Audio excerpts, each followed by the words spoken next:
Hey guys, तो कैसे हैं आप लोग। स्वागत है आपका यश चौहान क्लासेस में। और आज हम बात करने वाले हैं 10th क्लास के ऊपर। हाँ, 10th वाले बच्चे शायद ऐसा समझ रहे होंगे कि हम उनको भूल गए हैं, लेकिन ऐसा नहीं है। तो आज हम चैप्टर 2 स्टार्ट करने वाले हैं साइंस में से। चैप्टर 2 स्टैंडर्ड 10 का एसिड बेस एंड सॉल्ट्स में बात करना स्टार्ट करेंगे। तो आज का जो लेक्चर है वो फिर से वही है। जब चैप्टर का स्टार्टिंग होता है तो बहुत ही बेसिक बेसिक सी बातें होती हैं, लेकिन वो सारी बेसिक बेसिक सी बातें are the most important for your अगली बातें। ठीक है, मतलब जब आगे हार्ड हार्ड चीज़ें आएंगी तो बेसिक आपका क्लियर होना चाहिए, नहीं तो आपको कुछ समझ में नहीं आएगा। तो चलिए शुरू करते हैं आज का लेक्चर और हम चलाते हैं आपका एसिड बेस एंड सॉल्ट पे आ जाते हैं सीधा। ये सब पिछला लेक्चर है अपना, फर्स्ट चैप्टर जो हमने ख़त्म किया था। प्रैक्टिस टाइम आपको होमवर्क में दिया था। अब आते हैं चैप्टर 2 के ऊपर, एसिड बेस एंड सॉल्ट्स। अब फर्स्ट ऑफ ऑल जो चीज़ है समझने लायक वो क्या है यहाँ पे। तो यहाँ पे सबसे पहले चीज़ें समझनी है एसिड्स एंड बेस। तो एसिड कौन है, बेस कौन है।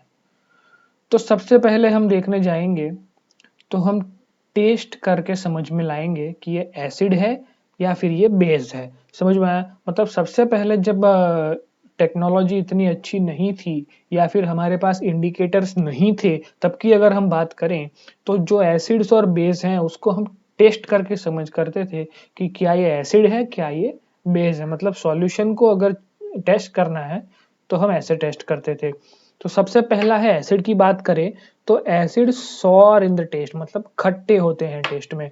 ये जो 6 इंपॉर्टेंट पॉइंट्स हैं are the very much important points. अगर एसिड बेस के बारे में आपको शॉर्ट नोट आती है तो इन्हीं पॉइंट्स में से वो शॉर्ट नोट बनेगी। तो पूरा ध्यान दे करके ये जो इम्पोर्टेंट वर्ड्स हैं या फिर ये जो इम्पोर्टेंट इसके हाइलाइट्स पॉइंट्स है ये आने ही चाहिए। ये नहीं आएंगे तो नहीं चलेगा भैया। ठीक है, तो आगे बढ़ते हैं। कंपेयर टू बेस, जब बेस की बात करते हैं हम तो क्या होता है, बिटर इन टेस्ट। इसका जो स्वाद होता है वो कड़वा होता है। समझ में आया। मतलब acid are sour in taste, bases are bitter in taste. एक और चीज होती है, एसिड को एसिड बनाने के लिए उसके अंदर रहा हुआ H+ या फिर H3O+ आयन होता है, जिसकी वजह से वो एसिड एसिड बनता है। और बेस को बेस बनाने के लिए उसके अंदर होता है OH-।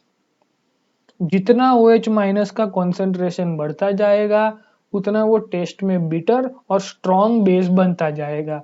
और उसका ही कॉन्ट्राडिक्टरी इधर देखे तो जितना भी H+ का कॉन्सेंट्रेशन या H3O+ का कॉन्सेंट्रेशन बढ़ता जाएगा, हमारा एसिड उतना ही स्ट्रॉन्ग होकर के हमें ज्यादा से ज्यादा सॉरिटी देगा, मतलब ज्यादा से ज्यादा खट्टा होगा और ज्यादा से ज्यादा नुकसानकारक डेंजरस बन जाएगा। फिर उसका लिटमस टेस्ट करेंगे। लिटमस पेपर अगर डालेंगे एसिड में तो वो ब्लू से रेड बना देगा। मतलब अभी हम जो देख रहे हैं वो क्या देख रहे हैं, तो क्या देख रहे हैं, हम देख रहे हैं कि एसिड को एसिड कैसे सॉल्यूशन को बोल सकते हैं और किस सॉल्यूशन को बेस बोल सकते हैं। मतलब हम उसको वाइफरगेट कर रहे हैं कि एसिड को एसिड कब बोल सकते हैं जब ये सारी चीजें सेटिस्फाई हो, बेस को बेस कब बोल सकते हैं जब ये सारी चीजें सेटिस्फाई हो। क्लियर है, कोई डाउट नहीं होना चाहिए। ये 4 थियरी एक में जा रही है।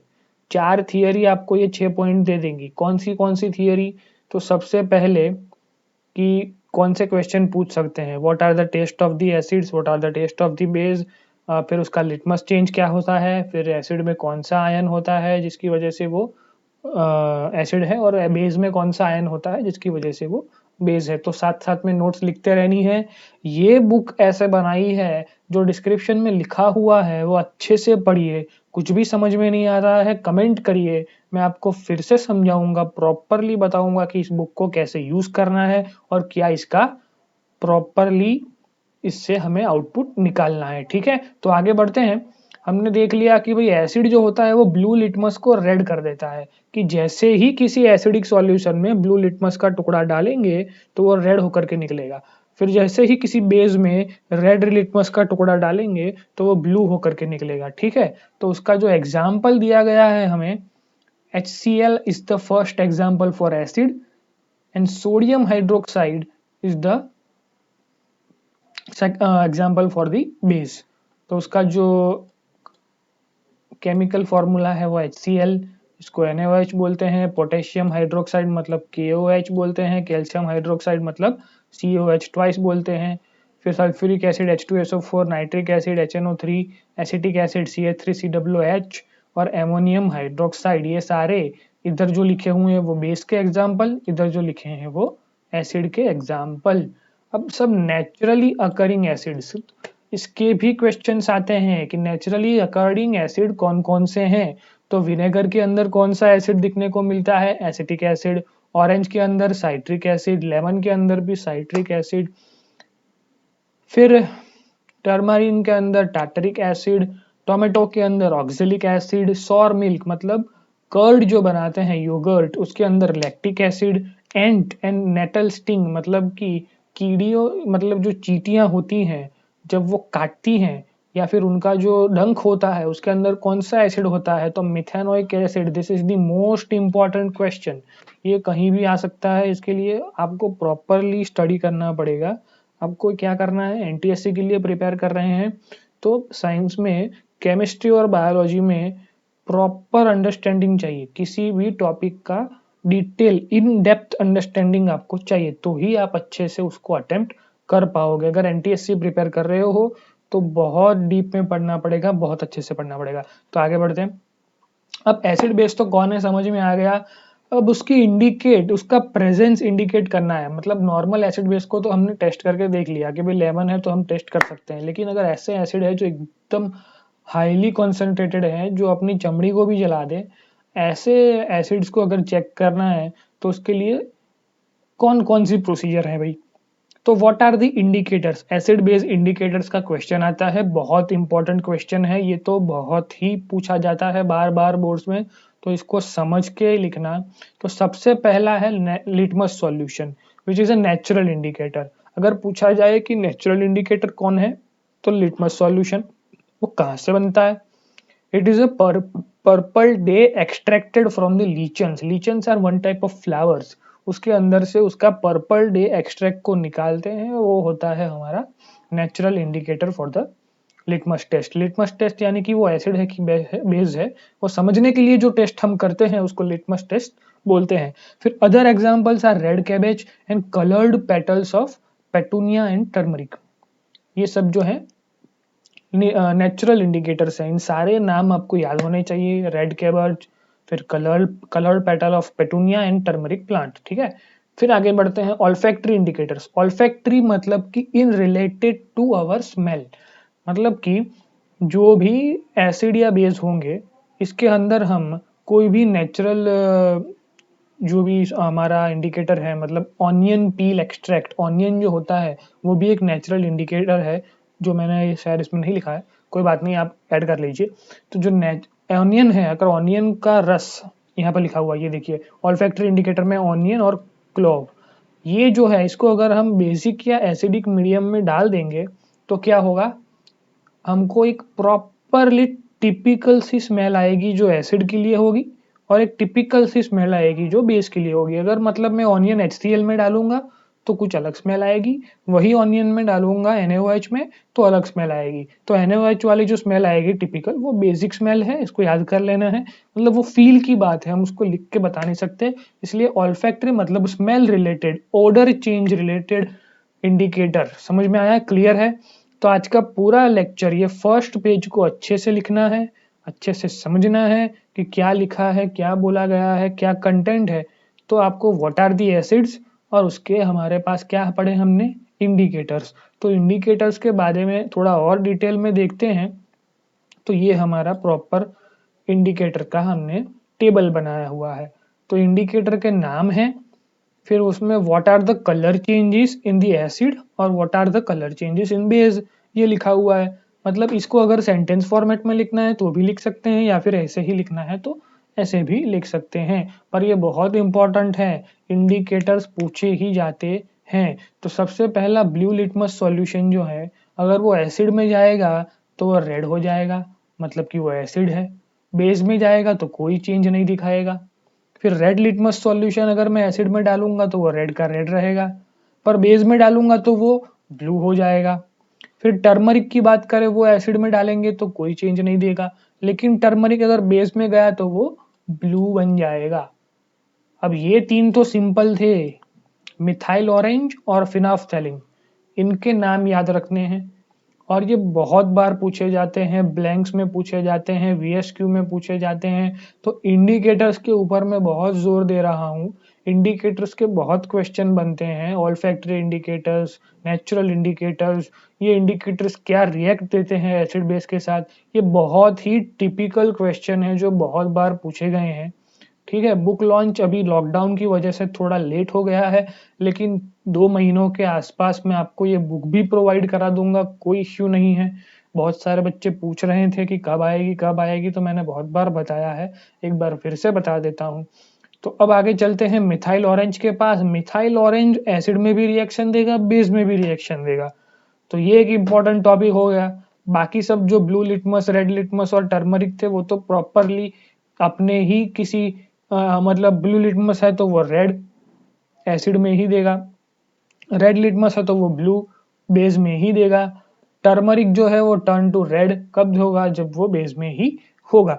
मिथाइल ऑरेंज जो है वो एसिड में डालेंगे तो रेड हो जाएगा, बेस में डालेंगे तो येलो हो जाएगा। ठीक है, कोई डाउट है? जो हो रहा है वो बोल रहे हैं। ठीक है, फिनोल्फ्थैलिन की बात करें तो वो कलरलेस होता है, उसमें कोई कलर नहीं होता है। अगर वो एसिड में डालेंगे नो चेंज, अगर उसको हमने डाला बेस में तो बन जाएगा पिंक। अभी के लिए ये काम नहीं आएगा, लेकिन अगर आप साइंस ले रहे हो, 11th-12th में जा रहे हो, तो टाइट्रेशन प्रोसेस के अंदर ये आपको प्रैक्टिकल कराया जाएगा। 11th-12th केमिस्ट्री में स्कूल की लेबोरेटरी में आपको टाइट्रेशन कराया जाएगा। एसिड होगा ब्यूरेट में, फिर हमारा जो फ्लास्क होगा उसमें बेस होगा या फिर इंडिकेटर होगा। तो आप जो पीपेट में से ऐसे उसको डालोगे, और जब वो उसका कलर चेंज होगा तो आप बता पाओगे कि ये फिनोल्फ्थैलिन डाला और ये पिंक हो गया अगर मेरा सॉल्यूशन, तो ये बेस था। समझ में आया? तो ये टाइट्रेशन प्रोसेस के सारे जो हमारे 11th-12th में जो बच्चे साइंस लेने वाले हैं फ्यूचर में, उनके लिए तो ये इंडिकेटर्स और ये एसिड बेस वाला चैप्टर बहुत ही इंपॉर्टेंट है फॉर टेकिंग योर बेस, अच्छे से बेस बनाने के लिए। ठीक है, तो आगे के लेक्चर में मैं आपको अच्छे से ये याद करने का तरीका भी दे दूंगा, कोई इश्यू नहीं है। फिर डाइल्यूट एसिड किसको बोलते हैं, contains very small amount of acid and large amount of water. फिर कॉन्सेंट्रेटेड एसिड मतलब स्ट्रॉन्ग एसिड, इसमें एसिड का पोर्शन ज्यादा है और पानी का पोर्शन कम है। फिर एक और क्वेश्चन यहाँ पर पूछा जाता है कि एसिड में पानी डालना है कि पानी में एसिड डालना है। अगर हमको किसी भी एसिड को डाइल्यूट करना है तो हमें एसिड के अंदर पानी डालना है या पानी में एसिड डालना है। तो सबसे पहला लॉ है कि एक पानी का बीकर लीजिए, उसमें धीरे धीरे एसिड डालिए और एसिड डालते वक्त हमारा जो सॉल्यूशन है उसको टोटल कंटिन्यूअसली स्टिर करते जाइए, मतलब उसको गोल गोल घुमाते जाइए। अगर एसिड के अंदर पानी डालेंगे तो वो उड़ेगा और आपको लगेगा, और आपको डेंजरस हार्म होने का भी पॉसिबिलिटी है। तो जो भी मैंने क्वेश्चन बोले हैं ये हर बार पूछे जाते हैं। तो ये जो 15 मिनट या 20 मिनट का वीडियो आपने देखा है, ये आपके सीधे क्वेश्चंस आपको दिखाई देंगे। मतलब अगर स्कूल में टेस्ट है तो 15 मिनट का वीडियो देख के जाइए, अगर क्लास में टेस्ट है तो ये वीडियो देख के जाइए, आपको प्रॉपरली समझ में आ जाएगा। घर पे 2-3 घंटे पढ़ने की अब कोई ज़रूरत नहीं है, क्योंकि science in 24 hours with you, Yash Chauhan is with you. और ये यश चौहान क्लासेस का चैनल भी आपके लिए इसीलिए बनाया गया है। तो स्टैंडर्ड 10th के बच्चों के लिए भी मैं भूल नहीं गया हूँ, आप सबको पूरा कोर्स अपलोड करेंगे, टेंशन मत लीजिए। ठीक है, और जो जोक्स वाले पार्ट है कि मैं जोक्स के साथ जो पढ़ाता हूँ, बच्चे पूछ रहे हैं कि मैं 11th-12th में ही क्यों ऐसा करता हूँ, 10th में क्यों नहीं करता हूँ। तो 10th में वो एक लाइव वर्कशॉप है, मैं कोशिश करूंगा कि वो वर्कशॉप्स भी अपलोड करना चालू कर दूं। आपको ये कॉन्सेप्चुअल अंडरस्टैंडिंग तो मैं दे ही रहा हूँ, लेकिन वो वर्कशॉप का जो कंटेंट है जो हमने याद करने के लिए इन द जोक फॉर्म मतलब एक स्टैंड अप कॉमेडी फॉर्म में बनाया हुआ है, वो भी आप तक प्रोवाइड कराएंगे। तो that's it from my side for today. Your standard 10 is started now. Lockdown को छोड़िए, पढ़ाई शुरू करिए और चैनल को लाइक करें, सब्सक्राइब करें और मोस्टली अपने जैसे बच्चों के साथ इसको जरूर शेयर करें। Thank you.